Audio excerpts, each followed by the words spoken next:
真的是有很多人，就像你说，我们很 lucky， 很多人真的是到了37、38、39，甚至于40岁，甚至于到我的年纪，突然转行变成想当电影的人，没有啦，不是说你本来就做这一行，我本来就做这一行，但是很多人其实没有像你说没有这种生活的目标或者是家庭的支持，其实从小很多父母我觉得也可以去栽培了，因为真的没有对或错，也没有说代表当律师会更好或什么的，或者是当什么会更好。我觉得主要是小孩子开心快乐，父母也相等于小孩子开心，父母也会开心啦。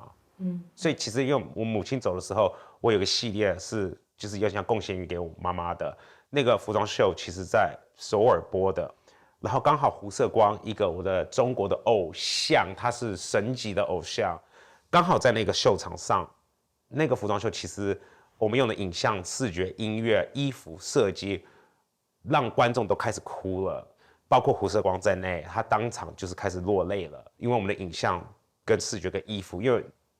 那时候我妈妈刚走的前1-2天，我就飞去首尔，然后。但是我妈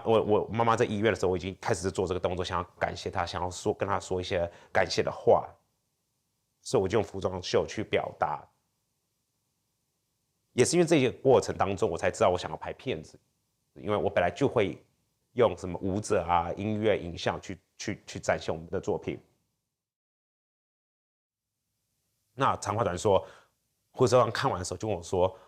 哇，观众都哭了，包括他在内。”胡色光是有点像是亚洲版的 Alexander McQueen， 他真的就是这么厉害，外国人也都知道他是谁。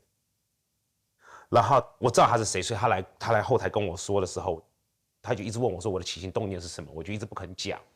到了最后面，我就终于说，我说其实因为我们做的是很美的一件事情，但是我们没有讲得很直接，说我母亲离开了。他当下是我一讲出来说，其实好，那我就不瞒你了，我就说我母亲刚刚走。他以为可能走了1-2年，他就说那都走多久？我说走了2-3天了，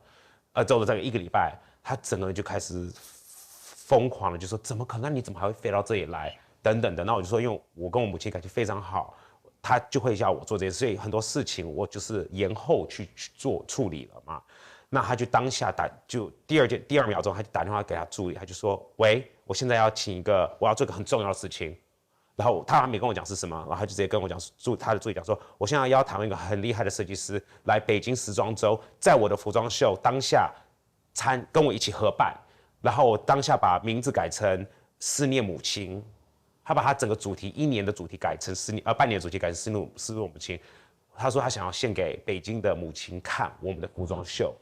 我当下的时候，我整个就是当然这么神级的设计师这样子邀我去做这件事情，我当下还说我不接受，他就拍着说，我胡色光邀你，你还说不要来，我说对不起得罪你了，我说一定要去。所以但是那时候其实华硕在台湾隔4个礼拜就要在台湾办一场很大的服装秀，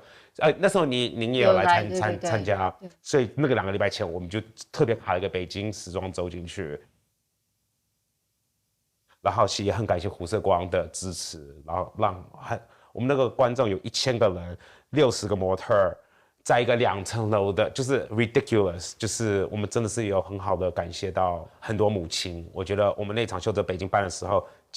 一半的观众都在落泪。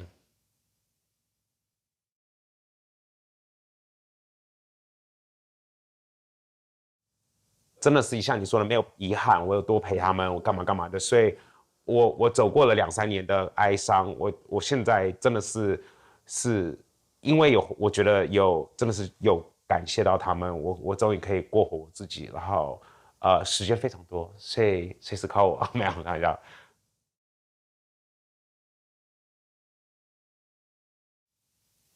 几个纽约的好朋友，有几个就说一直常问我说什么时候搬回纽约，我真的很想念纽约，但我当然每年都还是会回去玩啊，干嘛的。然后我就有跟我朋友说，就是等到100年以后的时机之后，我就会第一班次就会杀往美国跟纽约，就是直接会搬过去，就是永远不回头了。只是因为可能很多家里的事情还没有处理好，所以我就还是在这里再待一会儿。对。而且你说好像因为疫情之前就想要，我其实疫情那1个月发生的时候，我是回台湾要搬回纽约的。就刚好回来台湾，不是刚好了，就是回来台湾刚好那个疫情就发生了，所以也走不开了，走不开了。然后刚好因为有疫情发生，我就把第2部跟第3部片也拍完了。所以我还要感谢疫情才有第2部、第3部片。也不应该这样说，也不应该这样说，但是就是应该说怎么用最少的时间或最不好的打算去做最好的事情。I think 我们大家都会有这个撞到这些路程的关卡，应该这样说。所以我觉得应该就是怎么去聪明的利用，不是聪明啦，我也没有很聪明，就是怎么去多加利用一些 negative 的东西变成 positive 的东西。